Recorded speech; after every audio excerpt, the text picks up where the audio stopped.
सुप्रभात पिला माने आज आम पढ़ा मो भारत महान 12तम पाठ।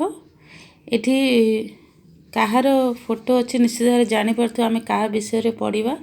पंडित जवाहरलाल नेहरू जे थिले भारतर प्रथम प्रधानमंत्री।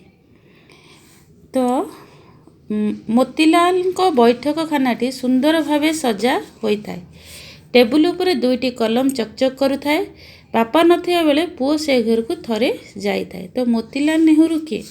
से होचंदी पंडित जवाहरलाल नेहरूंकर बापा। तांकर बैठकखाना माने तांकर ऑफिस भी कहले अत्युक्ति हेबनी। सेठी कौन होईची से बैठकखानाटी अति सुंदर भाव में तांकर ऑफिसटी सजा होइथिला। आ टेबुल उपरे तांकर दुईटी कलम थिला। मोतीलाल नेहरूंकर दुईटी कलम टेबुल उपरे थाए।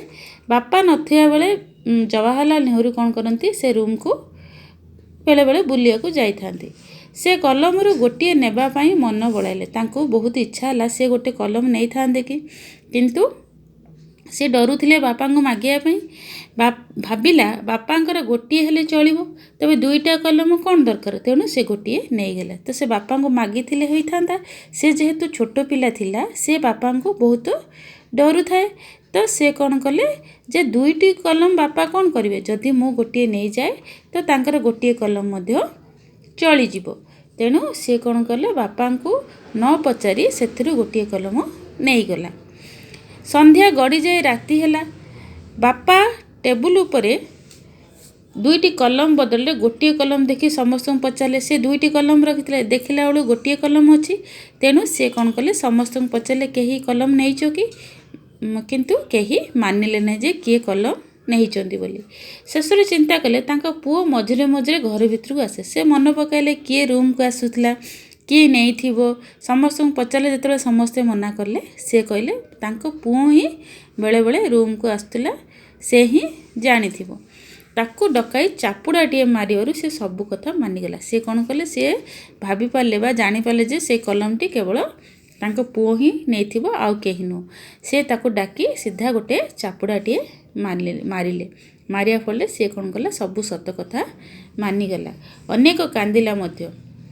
बापा कहले एड़े बकटे पिला चोरी करुछु, मिछ पुणी कहूछु, क्या न कही किसी जिनस नेबा चोरी संगे सामान। तो से कहले तू गोटे छोट पिला, एड़े बकटे पिला माने कौन, तू गोटे छोट पिला, एते छोट पिला होई कि चोरी करुछु पुणी मिछ कहूछु, मानुनु जे तू पेन कलमटी नहीं बोली।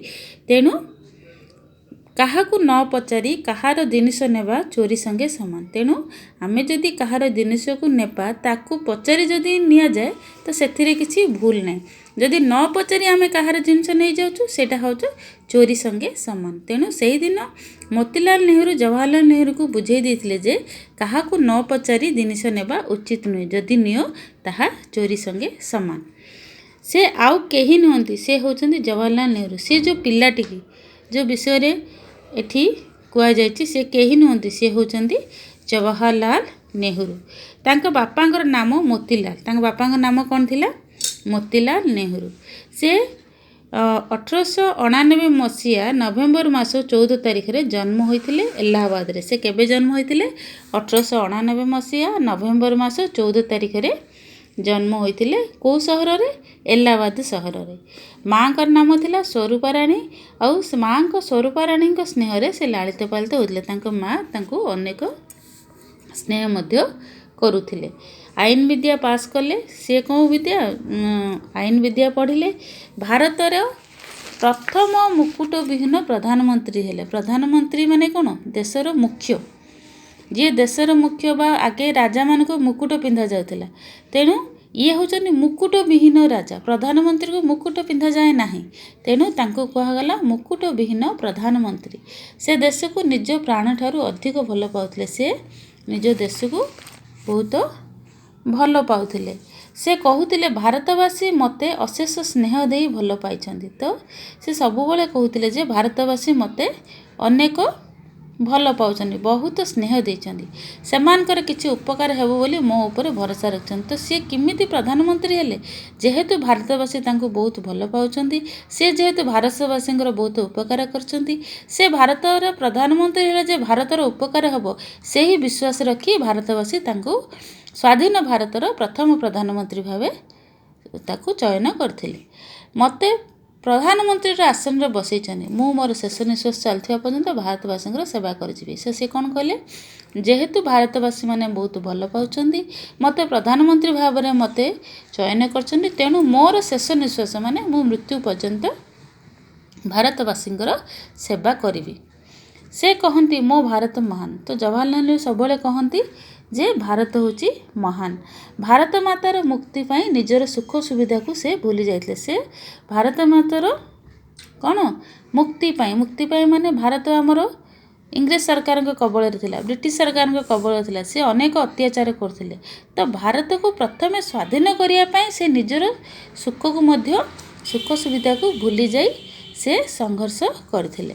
ସେତେବେଳେ ଇଂରେଜମାନଙ୍କ ଦ୍ୱାରା ଦେଶ ଶାସିତ ହେଉଥାଏ। ସେତେବେଳେ ସେ କଂଗ୍ରେସରେ ଯୋଗ ଦେଲେ, ରାଜନୀତି କଲେ। ଗାନ୍ଧିଜୀଙ୍କ ମୃତ୍ୟୁ ପୂର୍ବରୁ ସେ ଜବାହରଙ୍କୁ ନିଜର ଉତ୍ତରାଧିକାରୀ ଭାବେ ବାଛି ନେଇଥିଲେ। ତ ସେ କ'ଣ କଲେ?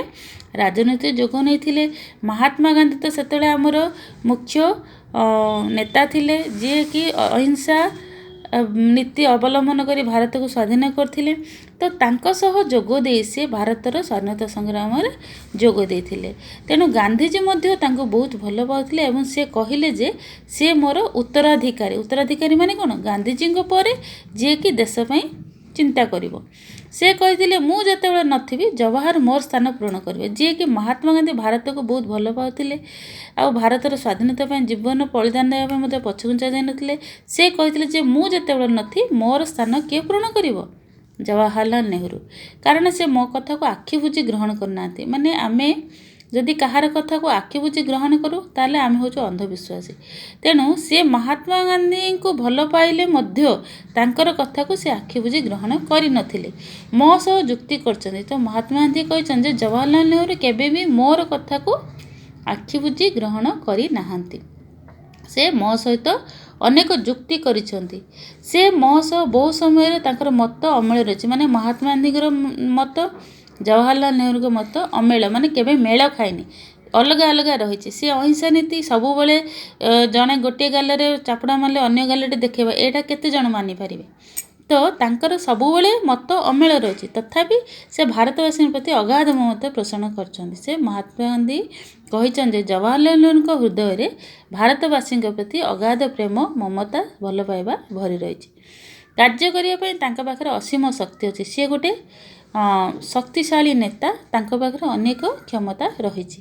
ସେହିପରି ଶକ୍ତି ଅନ୍ୟ କାହାଠାରେ ଦେଖାଯାଏନି। ତେଣୁ ସେ ହେବ ମୋର ଉତ୍ତରାଧିକାରୀ। ତାଙ୍କର ଭଳି ଶକ୍ତି, ତାଙ୍କର ଭଳି ଆଗ୍ରହ, ଦେଶ ପ୍ରତି ଜୀବନ ଦେବାର ଯେଉଁ ଆଗ୍ରହ, ସେଇଟା ତାଙ୍କ ପାଖରେ ଯାହା ଅଛି ଅନ୍ୟ କୌଣସି ନେତା ପାଖରେ ଦେଖାଯାଏ ନାହିଁ। ତେଣୁ ମହାତ୍ମା ଗାନ୍ଧୀ କହିଥିଲେ ଯେ ମୋର ଉତ୍ତରାଧିକାରୀ ହେବେ ଜବାହରଲାଲ ନେହେରୁ। 1916 ମସିହାରେ ଜବାହରଲାଲ ନେହେରୁ କମଳାଙ୍କୁ ବିବାହ କରିଥିଲେ। ତ ଜବାହରଲାଲ ନେହେରୁଙ୍କ ସ୍ତ୍ରୀଙ୍କ ନାଁ ଥିଲା କମଳା। 1921 ମସିହାରେ ଅସହଯୋଗ ଆନ୍ଦୋଳନରେ ଚାଲିଥାଏ। 21 ମସିହାରେ ମହାତ୍ମା ଗାନ୍ଧୀ ଦ୍ୱାରା ଅସହଯୋଗ ଆନ୍ଦୋଳନ ମାନେ ସରକାରଙ୍କୁ ସାହାଯ୍ୟ ନ କରିବା ବା ସହଯୋଗ ନ କରିବା। କୌଣସି କାର୍ଯ୍ୟରେ ବ୍ରିଟିଶ ସରକାରଙ୍କ ନିୟମରେ ସହଯୋଗ ନ କରିବା ହେଉଛି ଅସହଯୋଗ ଆନ୍ଦୋଳନ। ଆନ୍ଦୋଳନରେ ଇଂରେଜ ସରକାର ରାଗି ଯାଇ ମୋତିଲାଲ ଓ ଜବାହରକୁ ଗିରଫ କରିଥିଲେ। ତ ଆନ୍ଦୋଳନରେ ଇଂରେଜ ସରକାର ରାଗି ଯାଇଥିଲେ। ସେତେବେଳେ କ'ଣ କରୁଥିଲେ? ଇଂରେଜ ସରକାର ରାଗିଗଲେ ସମସ୍ତ ଭାରତବାସୀଙ୍କୁ ଜେଲ୍ ଦଣ୍ଡ ଦେଉଥିଲେ। ତ ସେ ରାଗି ଯାଇ କ'ଣ କଲେ? ମୋତିଲାଲ, ଜବାହର ନିଜ ବାପା ପୁଅକୁ ଦୁଇ ଜଣଙ୍କୁ ଗିରଫ କଲେ। ଜେଲ୍ ହେଲା ତାଙ୍କର ଘର। ସେ ଜେଲ୍ରେ ରହିଲେ। ତ୍ୟାଗ ତାଙ୍କର ଅସୀମ। ତ ଜେଲ୍ରେ ରହିଲେ ଯେ ଆମେ ଏବେ ଯାହା କହୁଛୁ, ଯିଏ ଚୋରି କରେ, ଯିଏ ଅନ୍ୟାୟ କରେ, ଯିଏ ଅନ୍ୟକୁ କ'ଣ ମାରେ ବା କିଛି ଅଘଟଣ କରେ, ତାକୁ ଜେଲ୍ ହୁଏ।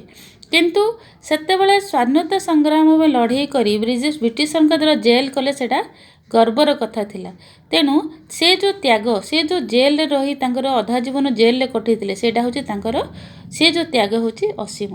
ଜେଲ୍ରୁ ବାହାରି ବିଦେଶୀ ଜିନିଷ ବର୍ଜନ କର ସ୍ଲୋଗାନ ଦେଇଥିଲେ। ତ ବିଦେଶୀ ଜିନିଷ ବର୍ଜନ କର ମାନେ जहाँ विदेशी जिनिष मगा थिला से जिनिष को व्यवहार करेंगे ना निजे सूता काटी लुगा मुणिबे निजे लुण मारी खाइबे सेतेबेले कौन थिला विदेशी माने आम देशरू कंचामाल नहीं विदेश रे तैयारी करी पुनश्च आम देश रे अधिका दर रे व्यवहार विक्रय करुथिले तेणु यही जो नेता माने महात्मा गांधी जवाहरलाल से विदेशी जिनिष वर्जन कर बोली स्लोगान देते बा समस्त को बुझाई देथिले जे आमे कौन प्रकार विदेशी जिनिष व्यवहार करबा नहीं ता प्रति कर सरकार को देबा नहीं तो से स्लोगान देते विदेशी जिनिष वर्जन कर। जवाहरलाल नेहरू कही जो मैंने स्वाधीनता लड़ती जेल से स्वर्ग तो जेल कौन सी खराब जगह नुहे जो मैंने स्वाधीनता लड़ती से तो जेल होगा बाध्य तेणु से स्वर्ग हूँ जेल। कांग्रेस अधिवेशन पंजाब लाहौर रे बसिला बेले कांग्रेस अधिवेशन थरे केउठार बसला पंजाब लाहौर समस्ते गांधीजी को सभापतित्व करिया कहिथिले तो से जो अधिवेशन कांग्रेस अधिवेशन रे सभापतित्व करिया पे गांधीजी को कहिथिले गांधी कहले जवाहर हेबे सभापति शेष को से हैला तो गांधीजी जेहेतु जवाहरलाल नेहरू को उत्तराधिकारी भाबुथिले से गोटे शक्तिशाली नेता बोली तांको भाबुथिले तेणु गांधीजी कहले ना कांग्रेस अधिवेशन रो सभापति से हेबे नहीं जवाहरलाल नेहरू हेबे से कांग्रेस अधिवेशन रो सभापति शेष को सेया हैला। 1947 मसीहा अगस्ट 15 तारिख रे देश स्वाधीन है से दिन देश स्वाधीन है आमर के 1947 मसीहा अगस्ट 15 तारिख रे से हेले प्रथम प्रधानमंत्री तो भारतर स्वाधीन भारतर प्रथम प्रधानमंत्री हेले पंडित जवाहरलाल नेहरू स्वाधीन भारतर प्रधानमंत्री भाव रही 1964 मसीहा मे मास 27 तारिख रे शेष निश्वास त्याग कले तांकर मृत्युवरण केबे हैला 1964 मसीहा मे मास 27 तारिख रे शेष निश्वास त्याग से से भारतर प्रधानमंत्री थिले। सारा भारत वर्ष तांको जन्म दिवस को शिशु दिवस रूपे पालन करा जाए कारण से पिला मानकु अधिक भल पाउथिले सी तुम परी छोट छोट पिला मानकु अधिक भल पाउथिले कारण से जानिथिले जे छोट पिला माने होचंदी देशर भविष्यत से माने बड़ होई भारतर गोटे उत्तम नागरिक हेले ही भारत आगु को बढ़िबो बा भारतर कौन हम भारत आगु आगु बढ़ी तार विश्व रे गोटे स्थान बनई पारिबो तेणु से छोट छोट पिला मानकु अधिक भल पाउथिले तेणु तांकर जन्म दिवस को मध्य नवेम्बर 14 तारिख को कौन हम शिशु दिवस रूपे पालन करती तांकर उद्यम जो विश्वर चारिआडे भारतर महिमा प्रचारित होता तो तांकर जो ही भारत विश्व रे गोटे भल देश बा गोटे प्रसिद्ध देश भाव में परिणत होता सारा विश्व रे भारत को लोक चिन्ही थिले मृत्यु बेले को सी हो जाते विश्व मानव तांको विश्व रे समस्ते मानुथिले बा सम्मान देउथिले तेणु सी हो जाते विश्व मानव तांकर आदर्श आम जीवन में प्रतिफल देले तांकर आत्मा शांति पाइब जदि आमे तांका आदर्श को आम जीवन में ग्रहण करवा आमे तांको परी गोटे भल मनीष होगा चेष्टा करवा ताहले तांकर आत्मा निश्चित भाव संति पाइब कारण से भाबुथिले देश माने देशर भविष्यत नागरिक बा देशर भविष्यत होचनी छोट छोट पिला माने तेणु तुमे माने भी मध्य बापा मांकर कथा मानी शिक्षक शिक्षयित्री कथा मानी गोटे आदर्श मानव जदि हेई पारिबो ताहले जवाहरलाल नेहरू आत्मा शांति पाइब आउ तांकर जो लक्ष्य थिला तांकर लक्ष्य पूरण होबो आ तुमे माने ही ए देश को महान करि परिबो आ पृथ्वी रे परिचय सारा विश्व रे परिचय करि परिबो तो आशा करछि निश्चित भाव में गपटी भल लगी पंडित जवाहरलाल नेहरू को विषय थिला कविताटी ए गल्पटी तो आज एतिकी धन्यवाद।